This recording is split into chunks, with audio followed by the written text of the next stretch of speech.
Hello, everyone. Welcome. How you doing? Facebook Live. How you doing? WMSC 90.3 iHeartRadio. How you doing? I'm George Shamgochin, as always, and we are on the Morning Buzz, the Friday Morning Buzz. Today is October 16th, which is also my roommate's birthday. Happy birthday, Nathan. Hope you're listening in, or whatever you're doing. Happy 22nd. We are joined, as always, by our co-host Leslie Gallagher. and Kenny Orn. also our sports contributor, as always. Trent Freeman. Yes, sir. All right. So we have a lot of stuff coming up today, which is going to be a good show. Leslie, I can see that you have like a little rainbow sweatshirt. I mean, love wins. That's perfect. Yes. All you need is peace and love. Peace and love, everybody. The classic Ringo philosophy. Peace and love. Yeah. So no one says Ringo's philosophy. Well, I mean, look, it could be John's philosophy. He said give peace a chance. It could be Paul's philosophy. I mean, he's saying all I need is love and Tel Aviv and all that stuff. And, George Harrison, he said give me love, give me peace on earth, give me life. I don't know. I'm too enriched in this. You managed to bring up the Beatles every single show. And, I love the Beatles, but, What? Do you have a problem, Leslie? You always find a way. It's kind of sweet. Oh, okay. I thought you were about to come on me and say, "Oh, this is, a little too much, George. I don't want any more Beatles in my morning show." It came off a little abrasive in the beginning. I'm with you. No, you do you, because everyone loves the Beatles, so I'm sure they love hearing about it. All right. I don't know how you do it. I guess I just don't know enough about them.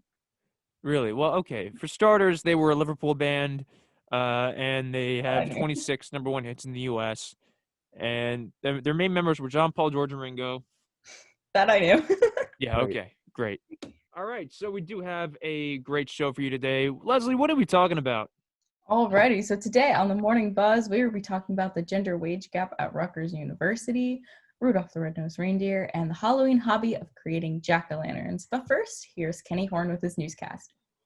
Thank you, Leslie. In international news this morning, Kyrgyzstan has a change of power. The Prime Minister, Sadir Japarov, is now the acting president. The change in leadership is the third time in the past 15 years that the country's president was kicked out by an uprising. Former President Saranbay Jeanbekov was forced to step down yesterday after protesters gathered in the capital and threatened to rush government buildings. Jeanbekov previously deployed troops in the capital and called a state of emergency. He also originally said that he would not resign, but decided to step down so that violence could be avoided. In America this morning, a California murder conviction is being re-examined. According to CNN, Scott Peterson's murder conviction is being looked at because it was found that a juror didn't disclose their personal involvement with a similar case. Peterson was originally imprisoned in 2004 for the murder of his 7-month pregnant wife. A couple years before that, the juror began a lawsuit because she felt her unborn baby was in danger from someone else. The decision to re-examine was made by the state Supreme Court and reverses Peterson's death sentence. In New Jersey, Chris Christie wishes that he wore a mask. The former governor was released 5 days ago after spending a week in intensive care because of the coronavirus. He got the virus after not wearing a mask when he recently visited the White House. Besides the president and the first lady, Christie is the only person known to get the virus in the White House. He said that he felt safe in the White House because of the constant testing that is done there. Now that he's kicked the virus, he is urging Americans to take the situation seriously. In Montclair news, a job title has been changed in the school system. The student equity advocate is now known as the student and family coordinator. There are some parents in the community, though, who are concerned about the decision the Board of Education made. They are concerned that the job is no longer known as an advocate for the students. The Board of Education student representative will be talking about how the students feel about this change at the next meeting. And for the weather today, it's going to be a rainy day in Montclair. The high for the day is 61 and the low is 43. There is also a 79% chance of humidity. Thank you very much, Kenny. Great job as always. And now we're going to move on to our sports segment with Trent Freeman, who is wearing a Mets sweatshirt, and a New York Giants beanie, which is very appropriate. I mean, were you watching the game last Sunday? It was, excuse me, it was a tough one. It was tough to watch. Better than the other weeks, I would say, against the boys. But we'll get right into it here. In Major League Baseball, the League Championship Series is underway with the Yankees on the outside looking in. In the American League, the Tampa Bay Rays lead the Houston Astros 3-2. If the Rays can win tonight, they'll punch their ticket to the World Series for the first time since 2008. Tampa Bay hopes this can be the year they win their first ever World Series title. In the National League, the Atlanta Braves lead the series with the Los Angeles Dodgers 3-1. If they can win tonight, they too will find themselves in the World Series for the first time since 1999, when they were swept in 4 games by the New York Yankees. The Braves are fighting for their 4th world title in franchise history. On the court, LeBron James has led the Los Angeles Lakers to their first championship since 2010, and their 17th all-time. With this being LeBron's 4th, it has reignited the conversation over who's the best basketball player of all time, the debate being between King James and, of course, Michael Jordan. In the NFL, yet another week passes without a win for our 2 Empire State football teams. For Big Blue, they acquired their 5th loss by means of their division rival, the Dallas Cowboys. It wasn't all bad, as the Giants' offense put up more points against the boys' defense than the last 3 games combined, falling just short at a score of 34-37. Across town, the 0-5 New York Jets find themselves in a slightly different situation. On Tuesday night, during the Titans-Bills game, news broke that the New York Jets released star running back Le'Veon Bell. Bell signed with Gang Green in March of 2019 to a 4-year, $52.5 million deal. Though dropped after a little more than a year in New York, he didn't have to wait long for another team to pick him up. Yesterday, news broke that Bell signed with the defending Super Bowl champion Kansas City Chiefs and will be lining up beside Patrick Mahomes for the remainder of the season. Now, George, I don't know about you, but I didn't think Andy Reid's offense could get any better. And here we are on this beautiful, rainy Friday morning talking about Lev Bell suiting up in red and yellow. Oh, Personally, I can't wait to do that. yeah, I think. Well, I mean, after the Chiefs got rid of Jamal Charles, after he left, I think, they haven't. I mean, they've had a decent rush game, but Le'Veon Bell will make it all the better, surely. And Clyde Edwards-Helaire was doing well for them too in the Mhm. meantime. Absolutely, I totally agree with that. And but also I have to just get through one thing. Ryan Trick just said in our chat that he said, "Go Cowboys." I Ryan? had to like What? that. Ryan, how dare you? Go I know you're an Cowboys. No. I know you're an esports fan. How can you be a Cowboys fan? It's just, It's wrong. it's morally, It's yeah. in my southern blood, George. I mean, okay, you know what? Fair enough. I mean, he didn't grow up in New Jersey. Yeah, okay. You gotta give him that. Oh no, I mostly grew up in New Jersey. You did? I just love the Cowboys. He's digging his own grave, this guy. Yeah. You could have just gone with what I said. Never mind Me the defending you. fact that your team hasn't won a Super Bowl since the 90s with Troy Aikman, but that's besides the point. Oh, cries. Yeah. Like, since when does Ryan Trick do sports anyway? Because I've heard you a million times say, like, you don't do sports. So I this don't. is- All I know is when the Cowboys are on, I root for them. All right. Well, Very good well. luck with that. Doesn't sound like it's going great anyway. So Nope. No, sir. That's But just anyway. I think. so. It's never going great. No. Never for any kind of Cowboys fan. But also, I'm a Giants fan, so we're 0-5 right now. I don't mean to say we, but oh my gosh, it's rough having to watch them every week and let you down. But I'm just happy that I was able to be alive for 2 Super Bowls. So there you No go. doubt, no doubt. I was Right. born on the day of the Super Bowl in 2001, where the Giants Really? won. No Yep. way. Are you a Giants fan? I have to be. Then you're Great. cursed because they lost that game. That's what my dad says. Interesting. Yeah, I mean that was Tiki Barber's only shot at winning a Super Bowl, and being he was one of my favorite players growing up. Same. Yeah. But look, I mean you're from Tom's River, so I thought you'd be like an Eagles fan or something. A little bit south of Tom's River. No, Giants fan. Dad's a lifelong Giants fan. I gotta stick with it. I love it. Gotcha. All right. Very cool. Let's move on to our first story of the day. So the coronavirus question. I know we've have been dealing with the pandemic for most of the year. And the question that still is looming is it safe to dine outdoors in a closed tent? Well, Did anyone really ask that though? Because I was not wondering myself. well, if in case you were, here's the answer. Sorry. In a time of uncertainty, dining outdoors has been the norm for the restaurants who remain open during the pandemic.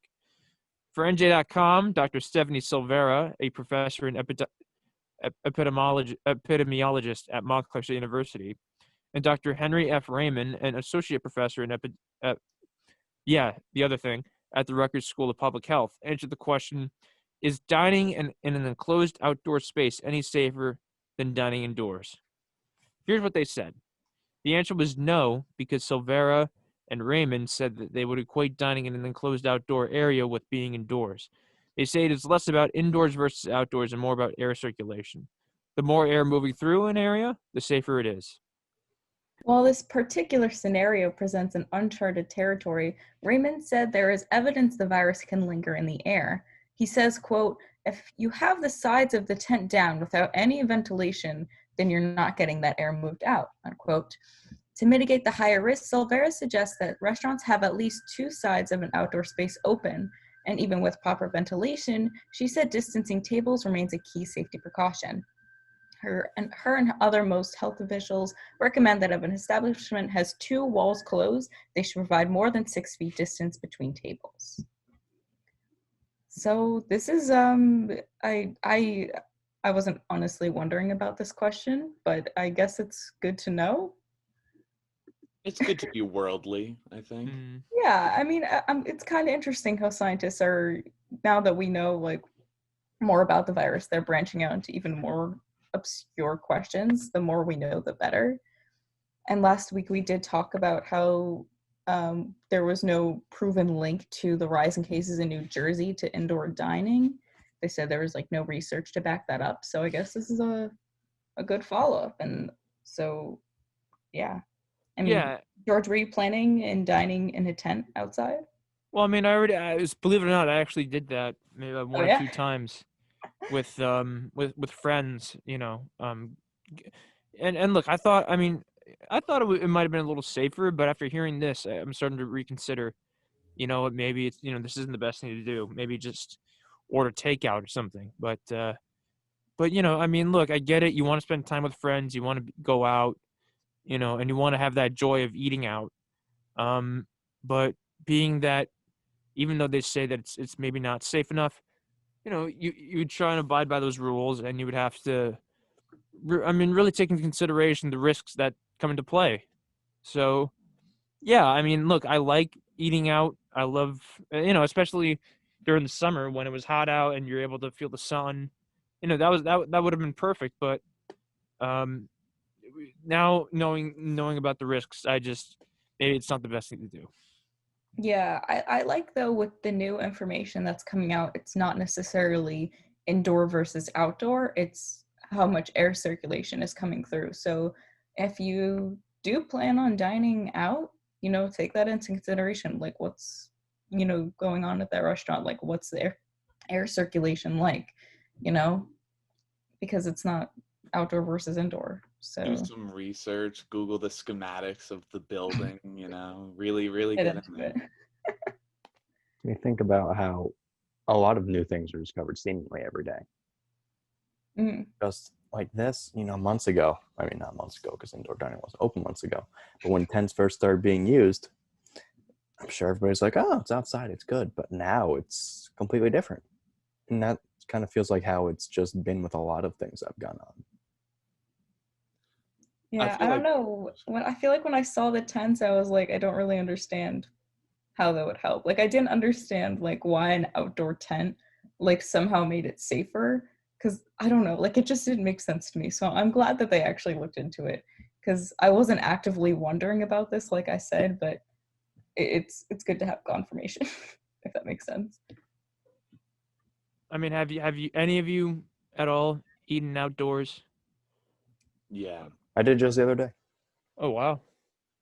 Yeah, I have too, but I think the places I went to, they were just like outdoors and like they didn't have a tent, I believe. I don't know, like if it was like a nice sunny day, like I Right. don't think I was in a tent. I hit a nice Applebee's with a tent. You got to get those half apps, right? You know it. Gotta get those deals even in Corona, But especially. yeah, I mean, look, and I even ate out with my family. We went down the shore for a weekend excursion, and we ended up eating out at a place that had outdoor seating. Although it was a little chilly, a little raining, but we sat underneath the restaurant because they built like a little floor underneath and all that stuff, which is cool. But you know, it was nice to be with the family again. It was nice to enjoy company. It's just, you know, in times like these, it's really hard to really even guess about all the risks that you're taking. You know, and I feel as someone that loves eating out, it's a privilege. You know, they say, okay, you know, you can eat out, you can do outdoor dining, but no indoor dining. And what New Jersey has been taking is certain protocols to not do indoor seating or indoor dining. So I think, you know, we abide by those rules and we just have to make it better. It's just so funny to me. Like the entire time they were like, indoor dining's bad, outdoor dining good. And we all kind of just like went with it. And now all these studies are coming out basically saying there's no difference. I find it ironic, but You just want to eat. Yeah. we just want to eat food. I mean, look, you know, I think if everything becomes better by next semester, I want to take all of you out to a place. We can all go out.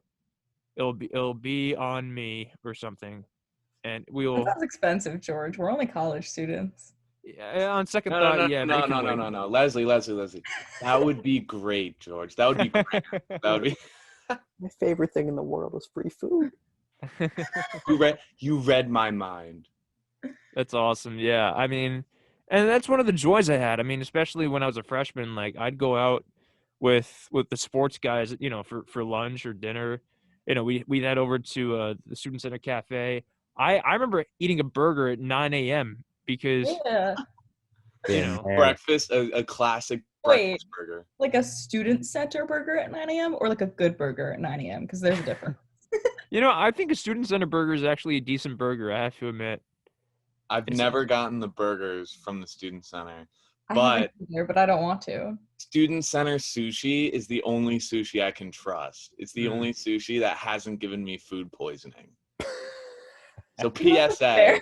PSA, student center sushi. That's it. Interesting. Get it. It's delicious. Any of you who are listening who go to Montclair, Oh, get Yeah. it interested Yeah. in sushi. Even if you don't, student center sushi. just go to. Yeah. I can't deal with sushi. It's just it's so I can't eat raw food. I can't eat raw fish, and I don't like rice in general. So having that is just like, yeah, you know, You don't You like don't like rice? rice? Yeah. it's texture. It's all You need about to texture pause for the me. show for this. What texture? It's just like it's too, you know. It's so sweet. It's too delicious. I'm not No, grabbing. no. I never said it was delicious. I said it's just too slimy for me. You know. And you're not making your rice right. Yeah, how are It's you? cooking a little longer. Well, How are I you don't. I just don't preparing your like. I rice? just don't like the little how little it is, and having to eat it. I just don't like it. You know. Big And rice. Which, and look, I think with, you know, in my family, rice is a huge staple in food because, you know, as someone that grew up with a Middle Eastern family, I mean, we have this rice specialty called pilaf, which is, and I don't like thick rice, Ryan, just to let you know, but we had this rice that, you know, my sisters ate, my mom eats, but I never ate because I just didn't like the texture. It's just, I just don't like it. And I hope you can respect my views. George, it's going to be Okay. hard for me to look past this. Okay, here's the deal, George. It's like when we do go out to dinner, we're gonna find a place that makes like a really good rice dish, and you're gonna Some eat it. hibachi. Yeah, sure. Why not? So like have you ever been to hibachi, George? Yes, I have been to a hibachi restaurant, and I have had their chicken and their steak, and They're the pork fried rice, Ooh. and you weren't a fan of that. I wasn't. I'm just not a fan of rice in general. What other things are you not a fan of? Children's laughter and rainbows, and you stop me when I'm. I never said that. I love rainbows, and I think whenever there's a rainstorm, I love seeing a rainbow shine across the sky, and I also don't like Chinese food or sushi. I don't like, and it's hard for me What? to. Back up. Yeah, Do You don't like Chinese food? it's Or at just least Americanized Chinese food? well, it's the same problem. It's just it's all about texture and it's all about taste. I'm not a fan of it. All Yeah. Have you ever had flan? Yes, I love flan. Flan. Flan. Interesting that you don't like the texture, because I like sushi and rice, and I also like flan. But flan is such a weird texture that most people hate. Weird that's what not weird. Love you, George. It is a weird texture, but it's a tasty dessert for me. So there you go. That's a good point, Trent. I didn't know where you're going with in the first half, but it makes sense. Had her in the first half, not gonna lie. Yeah, I was really confused. I was like, wait, now we're bringing in like Spanish cuisine? I was really lost for a minute. We always throw Alrighty. it back. But speaking of George's, I'm trying to think of a good segue. I was going to go with George's injustice with rice to injustice with Oh. women. Wow. George's prejudice. Yeah, that's better. Oh. 5 women are suing Rutgers and saying male professors make more money for the same work. And we already know. I'm going to be upset about it, naturally. Anyways, so 5 women who teach at Rutgers University are suing the state university, alleging it continues to pay male professors more than women doing the same job, despite a new state equal pay law. The professors announced their lawsuit yesterday, about 2 years after Governor Phil Murphy signed what proclaimed as the nation's strongest equal pay law. After the law was passed, Rutgers agreed to a program to address faculty salary inequality. Professors have to document that they are underpaid compared to their colleagues doing similar work. However, the university has not adequately addressed any of the 130 plus cases that have been brought since then. Let that sink in for just a minute. They passed this law, and we're trying to fight for equality, and they don't even address over 100 cases. All right, anyways. Deepa Kumar, a professor of journalism and media studies, said, quote, "I'm a plaintiff in this lawsuit because I don't want to see others go through the same thing or what I've gone through. There are real human beings behind these statistics, and it is important that we know the stories and the pain they have felt and not being treated fairly." Unquote. Professor Jamar has spent 16 years at the university. In a statement, Rutgers said it would not be appropriate to discuss the litigation or divulge details regarding personal matters. Even in the best of times, creating a new and complex faculty pay equity program is difficult, the university said. Rutgers must account for the variety of disciplines, individual schools, and titles at the university. The coronavirus pandemic has further complicated the situation by diverting administrative resources to emergency operations, the university said. In a statement, Rutgers said that equity is a top priority for the new president, Jonathan Holloway. Rutgers said that they were committed to pay equity and expect recommendations for many of the pending claims in the coming weeks. The new lawsuit comes on the heels of a settlement between Princeton University and the Federal Department of Labor announced earlier this month. The university agreed to pay nearly $1.2 million, including $925,000 in back pay and at least $250,000 in future salary adjustments to female professors who have been underpaid. Leslie, you know what? I'm gonna give you the floor. Just go off. Okay. So obviously they can't reveal the numbers to us. So, you could probably hear the story and be like, well, you don't know if they're getting underpaid. But it's 5 women, suing the university, and people don't sue universities quite lightly, considering there's 5 women suing them. I'm going to go with they're telling the truth because, I feel like it sounds weird, but I don't have firsthand experience with this because I only work a part-time job, and I'm assuming that I get paid the same as other cashiers because it's just kind of a simple job. And, at some point in my life, I'm going to probably have a career and I'm probably going to face the same thing these women are facing, as I'm gathered by my completely male cast today besides me. This is just a... Well, look, I Does mean, anyone have anything else to say? Because Well- I could probably go on forever about yeah, how I mean, well, I just wanted to ask you. I mean, even as working as a cashier, have you faced any kind of, Oh, George, you shouldn't have asked that. When you're a cashier, as I guess looking like I do as a woman or I don't know, whatever. I get like, this is weird, but like it almost is like condescending in a way where people are always like, "Oh, sweetie, honey, baby," and especially it comes from a lot of older men. I think that sometimes comes from them being out of touch and them trying to be endearing. Yeah, but can you explain the winking? No, that's no, a I little, can't. yeah. No. Nothing for that. Yeah, Actually, I can. He's lonely. I ain't gonna help him with you're that, obligated to look at his face and make eye contact. unfortunately. Yeah. I wouldn't be, the winking, oh, no, oh, That's when So- you just single bag it. yeah. That's when I quit my job. That's when you put the eggs on top and let them crack. That's a good idea. I should do that. Mhm. I wouldn't really get in trouble either. Like, no one would. I mean, unless they reported it. But like, who cares? That would be, that'd be interesting payback. But yeah, it's weird. Like, I don't know.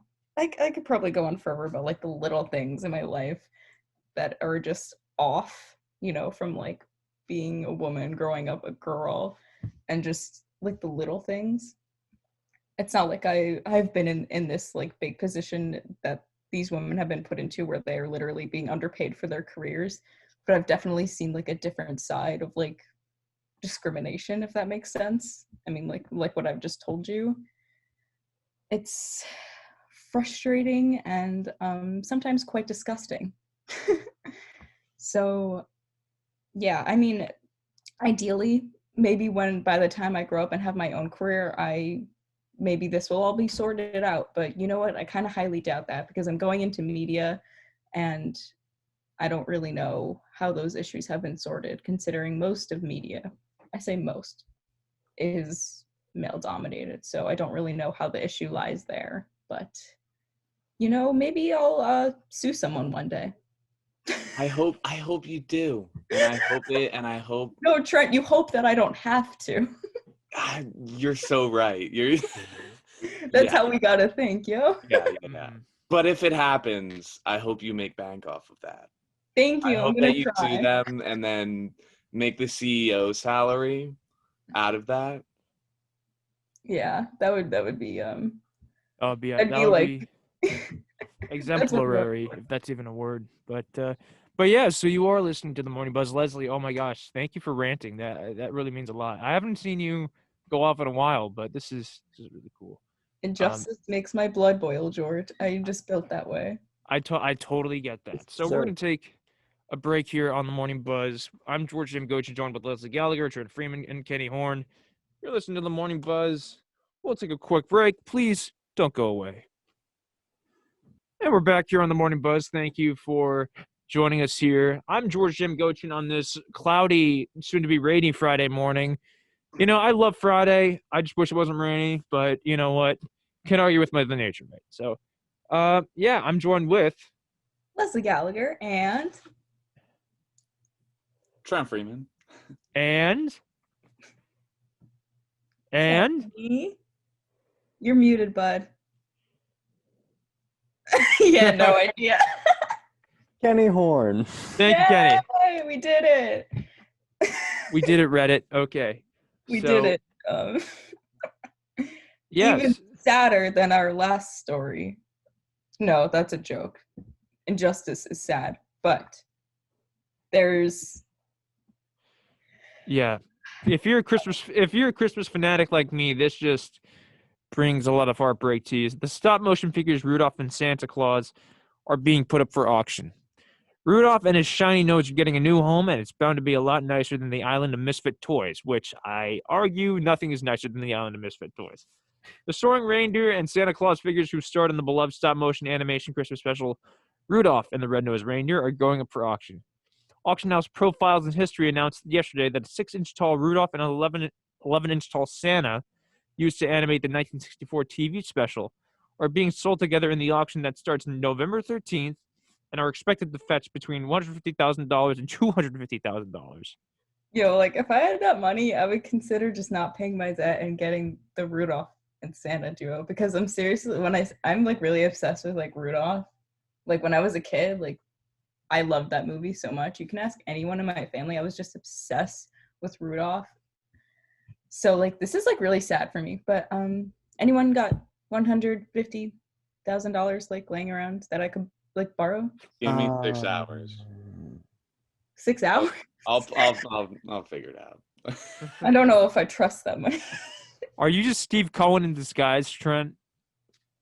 I can't be held accountable for a missing 6 figures if Leslie needs Rudolph. It needs to. I need to protect my friend's history, Christmas traditions. I got you. Interesting. Anyways, collector Peter Latrario of Staten Island, New York, thought they might be the only items he would never sell. But when he recently turned 65, he thought about having something to leave for his children and grandchildren. The figures were made by Japanese puppet maker Ichiro Kamiro and used for the filming of the show in Tokyo. They're made of wood, wire, cloth, and leather. Rudolph's nose, after some minimal maintenance through the years, still lights up.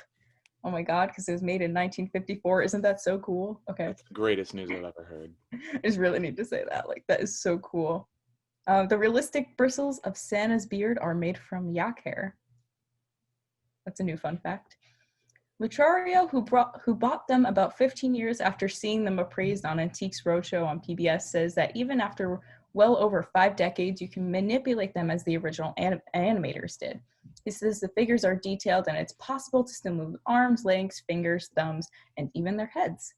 The show, produced by the company that would become Rankin Bass Animated Entertainment, first aired December 6, 1964 on NBC in the United States. It's been a TV staple ever since, with its tale based on the 1939 song of a year when Christmas was almost canceled, the misfit reindeer who saved it, and an elf with dreams of being a dentist, and an island full of castaway toys. If you don't know Rudolph, even if you don't celebrate Christmas, it is a beautifully wholesome movie that has really good life lessons that I will cherish forever. Yeah, I mean, you know Dasher and Dancer and Prancer and Vixen, Comet and Cupid and Donner and Blitzen, and then yeah, okay. But The look, greatest you of recall. all. That's my favorite Christmas special, and this hurts.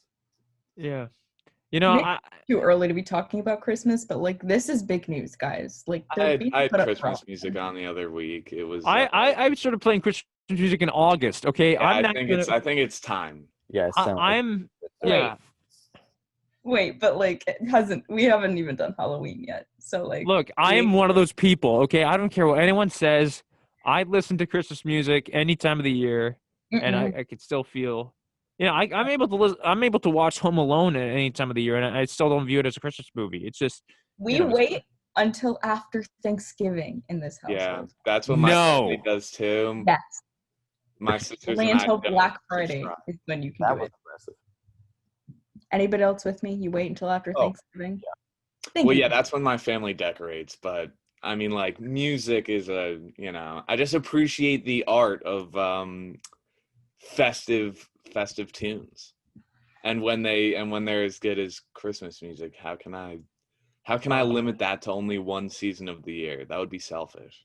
oh my yeah, gosh. I see what you're saying, but here's the thing: is like when I do decide to listen to Christmas music, like me and my family will make like huge playlists on Spotify of like our favorite Christmas songs, and I play that on loop for the entirety of the month. By the end of the month, I'm okay with saying goodbye to it for another year. But that's just me. I don't even listen to Christmas music, even during Christmas. Really? So, how? Yeah, like, hey, wait, how? Yeah. It's good, but like, why not listen to things I like more? Like anything else? Well, Like the the reason Beatles? is that it's Christmas season, sir. So, I'm pretty sure that it's against the law to listen to anything that's not Christmas music unless it's 90.3 WMSC. That was really good. Do we even play Christmas music? I hope. We I don't know. probably I don't know. can't This is my because first year with the station. Hey, I you mean, know, we can try at least. But look, I mean, as a Christmas fanatic myself, I love Tom Petty's "It's Christmas All Over Again." I mean, you know, it's some of those things that you see on those old time Christmas compilation CDs that you know I love hearing, but that's just me. Classic. Yeah. Speaking of the best season, Leslie. Oh, okay. Wait, hold on. The best inspiration for your jack-o'-lanterns might come from this retired man's 8-hour masterpieces. Here we go.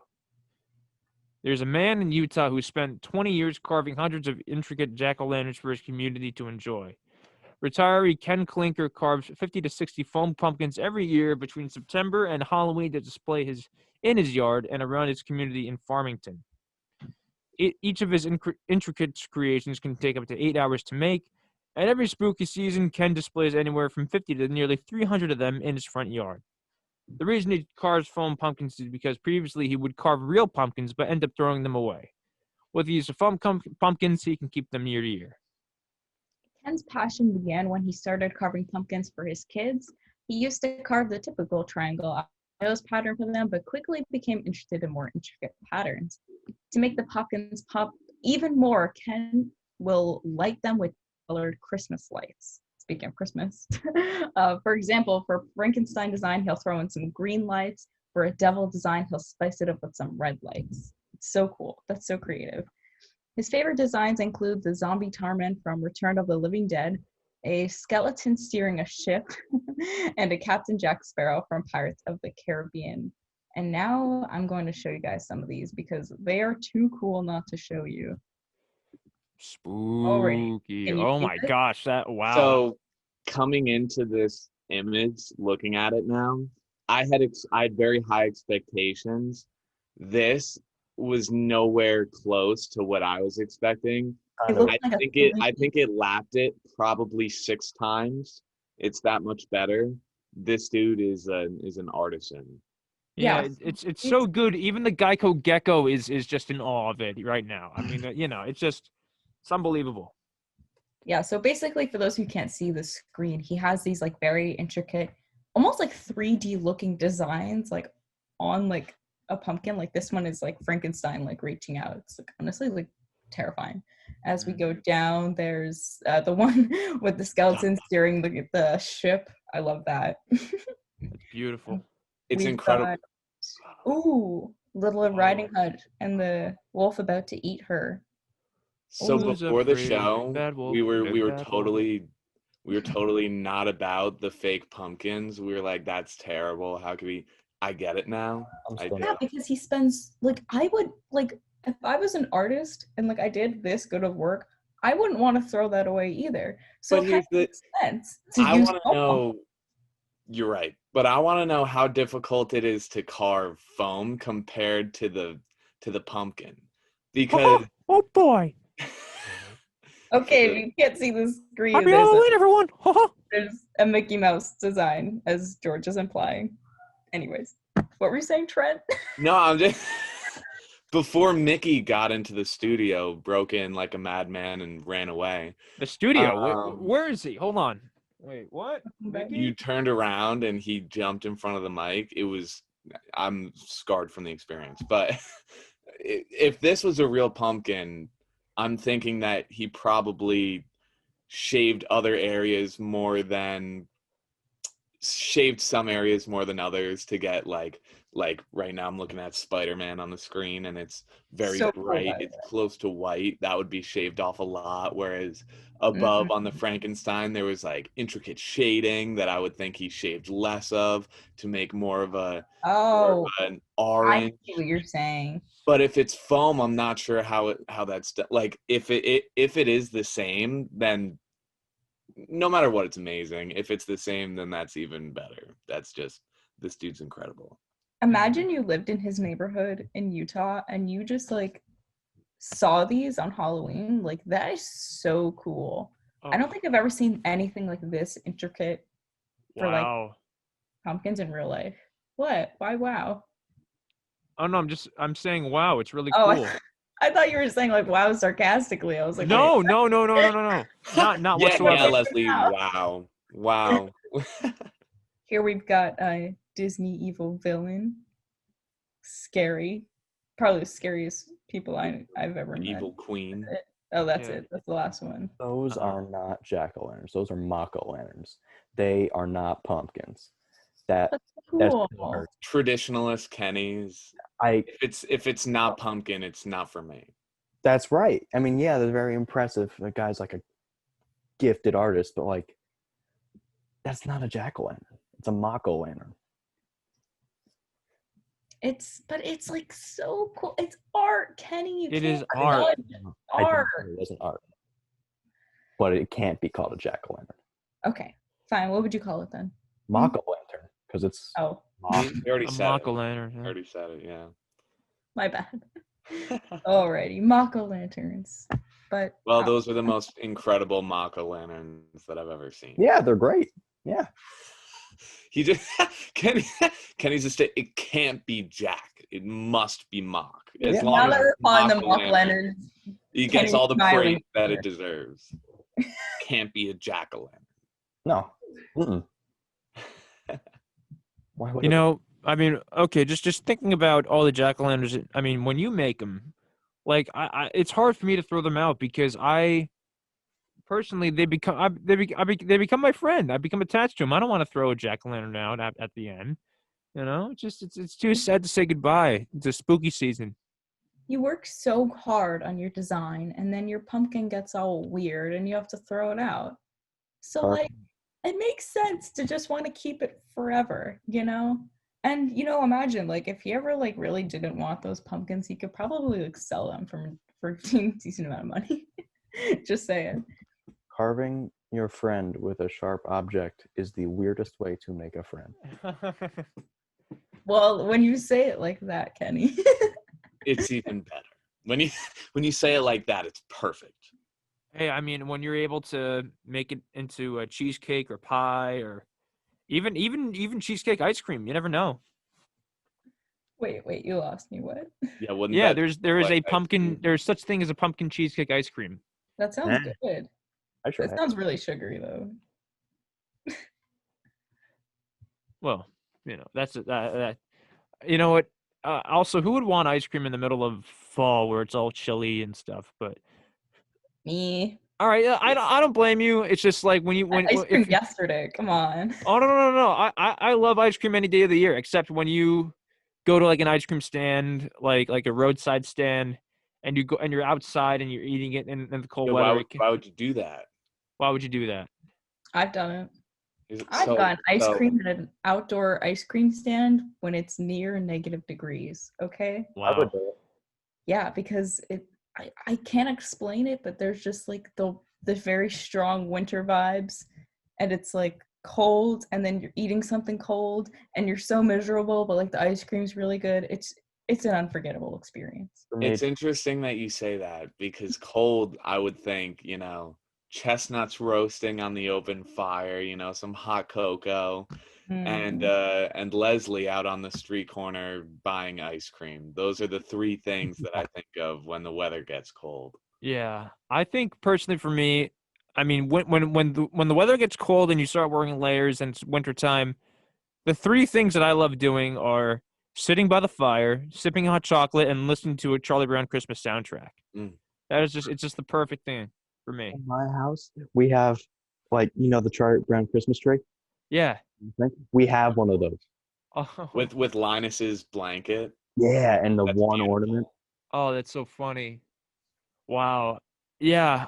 And I mean, now that I'm getting older and in college, I start listening to winter and Christmas lo-fi. So So You know, send me that link because that sounds yeah, very cool. That sounds awesome. mm, That's surely relaxing. very relaxing. you'll hear just like a lo-fi beat that you can study to at the same time, just chilling out, and at night with snow falling, looking at your window. You see that's the kind of thing that I like when it's nighttime and snow's falling and you can see the snow coming down I agree. in a comfy room. Just before we get off this topic, Justin Bieber, Boys to Men, um, best Christmas song, so good. Fa La La, I believe it's called. What a testament to music. It's so good. Now, obviously, there are probably better Christmas songs, but it's just a great individual Probably, song. he says. You could listen to this song in the summer and you'd still find yourself rocking with it. It's a great song. Great song. Trent, thank you for that input. Thanks for coming on the show today for sports and more. Thank you for having me. Of course, literally anytime. Your presence is welcome. But anyways, we've got some entertainment news with Thomas. Thomas, where are you at? There he What you is. doing? I'm right here. Sorry. No, it's Hey, cool. I just had to Thomas. find you on my Zoom. It's all good. I'm right here. Hello, everyone. Thanks for having me again. Of course. What's All going right. on in entertainment? Well, in movie release news, Netflix recently released the comedy horror film Hubie Halloween on October 7th. The film follows a well-meaning community volunteer named Hubie, who is often subject of ridicule in the town of Salem, Massachusetts. On the day of Halloween, Hubie finds himself in the midst of a real, serious investigation and must do what he can to protect his community. The film was written, produced by, and stars Adam Sandler in the lead role, and features a comedic star-studded cast of frequent Sandler collaborators, such as Kevin James, Julie Bowen, Rob Schneider, Steve Buscemi, and Maya Rudolph. The movie also stars Ray Liotta of Goodfellas, Kenan Thompson of Kenan and Kel on Saturday Night Live, and basketball star Shaquille O'Neal. In television, The Haunting of Bly Manor released on Netflix on October 9th. This is the second season in the Haunting anthology series, following up the series' first season, 2018's The Haunting of Hill House. This season is loosely based on Henry James's 1898 novella The Turn of the Screw, and brings back several actors from the first season to portray new characters, including Victoria Pedretti, Oliver Jackson Cohen, Henry Thomas, Kate Siegel, and Carla Gugino. In music, 21 Savage and Metro Boomin released their collaborative album Savage Mode 2 on October 2nd. 21 Savage is a British-born, Atlanta-raised rapper who recently won the Grammy for Best Rap Song this year for his song A Lot featuring J. Cole. Metro Boomin is a producer from St. Louis, Missouri, who is currently one of the most well-known producers in the industry. He has worked with top hip-hop artists such as Future, Drake, Big Sean, and Travis Scott. Savage Mode 2 is the third collaborative record involving the two artists and serves as a follow-up to the pair's 2016 collaborative EP Savage Mode. The album includes guest features from rappers Drake, Young Thug, and Young Nudy, and features guest production from the likes of Southside and Zaytoven. In Monclarian Entertainment, I recently wrote a review on the new Joji album Nectar, which was released on September 25th. You guys may remember I talked about that a few weeks ago. While the first half of the album was superb, the second half of the album had a few tracks that missed the mark a bit, and most of the featured artists on that album fell a bit flat too. But the high points on this album are more than enough to overshadow the low points, and Nectar stands as Joji's strongest project to date. Moving on, Denise Hugo wrote a review on the documentary Torn Apart, Separated at the Border as part of Montclair State's Film Forum course, and also featured quotes from director Ellen Gusenberg Kent from the Q&A that followed the screening.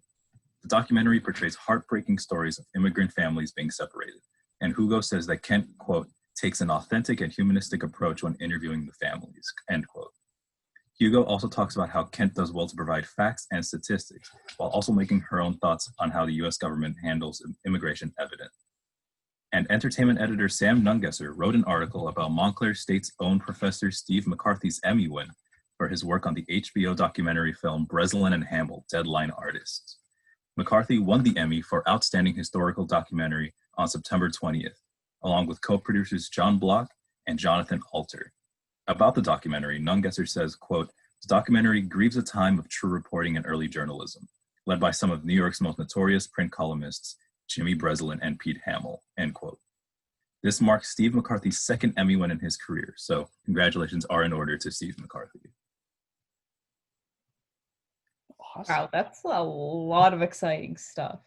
Yes. Did you like, okay, correct me. I thought just wanted to make sure I heard this correctly. You said someone from MSU did that, or did I hear you wrong? No, yes, he's an MSU professor, Steve That's McCarthy. so cool. Oh my God. Very, Look at very our cool. university. Wow. See, that brings up a good point. You know, like I feel like we got a lot of good professionals as our professors, like people who are actually in the field in the media industry, like, you know, like owning their careers. I'm just grateful for our professors. But yeah, thank you so much, Thomas. That news is a lot of that sounds like really good stuff coming out. Is there anything you're looking forward to from the stuff that you talked about? I'm not the biggest Adam Sandler fan, I'm sorry to say, but I'm not that. but Shame on I'm all of you. Oh my gosh. but all right, so obviously George is a big Adam Sandler fan, but I will be checking out Hubie Halloween. I do like the supporting cast they have there. I love Steve Buscemi. I love Maya Rudolph. I loved Ray Liotta in Just Goodfellas. He was in the Bee Movie too. Bee Movie was pretty cool. I like the But unironically. I'm really confused. What'd you say, Kenny? I I thought didn't know. it was the Bean movie, and I was really confused. No, B. No, B movie. Barry B. Benson, I think. I believe that was his name, yeah. Yeah. I think that's his name. So Hubie Halloween looks really cool. I've heard the first few tracks from Savage Mode 2. I'm not sure if you guys are 21 Savage or Metro Boomin fans, but I'm a huge Metro Boomin fan. Pretty much every song he makes is an absolute hit. But yeah, so I've heard the first few tracks, and there's some really good songs on there, so I'm looking forward to listening to the rest of it. That's pretty cool. I heard you said a second season of Haunting of Hill House was coming out. Yes, it's It's like yeah, different. yeah, it's an anthology series, so every season is about a different plot involving different Kind of characters. like American Horror Story. Like American Horror Story, exactly. That's cool. I like shows like that. And they also use the same cast while introducing new cast members to play different characters and such. So this season is called The Haunting of Bly Manor. It already premiered on Netflix earlier this month, October 9th. I never watched the first season, but I wanted to, and then I think time got away from me. So that's interesting how they're doing a house and then a manor. Yeah. Like I find that interesting because they seem kind of similar. I guess like if it makes sense, I feel like American Horror Story kind of like paved the path for that type of series. Yeah, especially they like always a did- horror anthology series. Yeah, and they always did like drastically different settings. So I kind of am interested to see how Haunting of Hill House and Haunting of Bay Manor are Right. like how similar and how different they are, even though like the settings are similar. That's interesting to me. Now I want to watch it to see how good it is, if that makes sense. I think it'd be funny to look at new seasons coming out, be like, oh, the Haunting of Cottage or the Haunting of Ooh, just different types of houses you could possibly Haunting think of the Haunting of like a cabin or something like that. of. That'd be scary. That'd be- They stuck to like a house theme, like that'd be cool. cabins are scary. Yeah, I don't think I've been in one, but Me neither. I don't know if I want to, because everything about cabins is like in horror movies is always showing how scary and dangerous they are. Yeah, for sure. When I think of horror movie cabins, I think of The Evil Dead, and you don't want to think Yeah. of if you've seen that movie.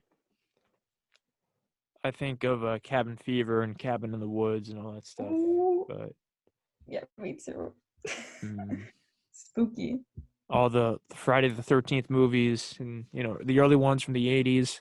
Oh my gosh, very scary. But with that being said, Thomas, thank you for coming on. Yeah, so with that being said, I want to say this is the end of the show. We want to say thank you for tuning in. Your co-host was, Leslie Gallagher. your beat contributor contributor. was, your news contributor was, I said beat contributor. I'm sorry, my bad. Kenny Horn. Yep, forgot my name. Your entertainment contributor was. Thomas Nero. So with that being said, this is George M. Gochin saying thank you for tuning in. And remember, if WMSC is not on your radio, then your radio really isn't on. Have a good day. Have a good day. Thank you.